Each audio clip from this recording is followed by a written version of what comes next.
Watery planet അല്ലെങ്കിൽ ജലഗ്രഹം. എന്തുകൊണ്ടായിരിക്കാം നമ്മളുടെ എർത്തിനെ വാട്ടറി പ്ലാനറ്റ് അല്ലെങ്കിൽ ജലഗ്രഹം എന്ന് വിളിക്കുന്നത്? നമുക്ക് എല്ലാവർക്കും അറിയാം, ഭൂമിയിൽ ഏറ്റവും കൂടുതലുള്ളത് ജലമാണ്. ഭൂമിയുടെ ഒരു 4/3 ഭാഗവും 71% ജലമാണ്. അതുകൊണ്ട് തന്നെ നമ്മൾ സ്പേസിൽ നിന്നൊക്കെ നോക്കുമ്പോൾ ഭൂമിയിൽ കാണുന്ന ഒരു ബ്ലൂ നിറത്തിലാണ്, ഒരു നീല നിറത്തിലാണ്.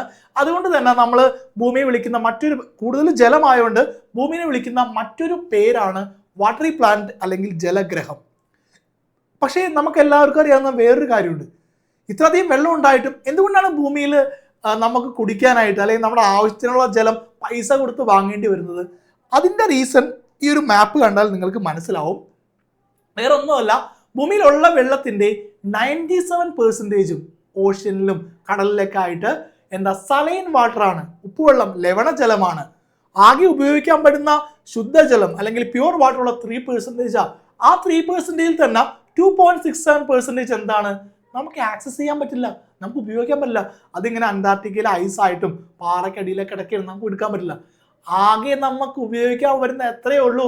0.33% ഉള്ളൂ.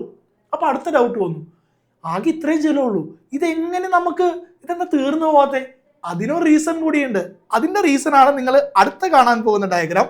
നോക്കൂ, വാട്ടർ സൈക്കിൾ. ഭൂമിയിൽ എത്രത്തോളം ജലമുണ്ടോ അത് കോൺസ്റ്റന്റ് ആണ്. അതെങ്ങനെയാണ്? നമ്മൾ പഠിച്ചിട്ടുണ്ടല്ലേ, ഓഷ്യനിൽ ഉള്ള വെള്ളം നീരാവിയായി വേപ്പറായി പോകുന്നു, ഇവാപ്പറേഷൻ. കുറച്ച് കഴിഞ്ഞ് മുകളിലെത്തിയിട്ട് നേരെ ആ വേപ്പർ എന്തായി മാറുന്നു? വീണ്ടും വാട്ടർ ഡ്രോപ്ലെറ്റ് ആയി മാറുന്നു, കണ്ടൻസേഷൻ. അതെങ്ങനെ വരുന്നു? മഴയായിട്ട് ഭൂമിയിലേക്ക് വരുന്നു. അതൊരു സൈക്കിൾ അല്ലേ? നേരെ പോകുന്നു, തിരിച്ചു വരുന്നു. വെള്ളം നീരാവിയാവുന്നു, നീരാവി വെള്ളമാവുന്നു, തിരിച്ചു വരുന്നു, സൈക്കിൾ. അങ്ങനെ ഭൂമിയിൽ എത്രത്തോളം വെള്ളമുണ്ടോ അത് അത്രത്തോളം, അത് കോൺസ്റ്റന്റ് ആയിട്ട് തന്നെ നിൽക്കുന്നു. ഓക്കെ.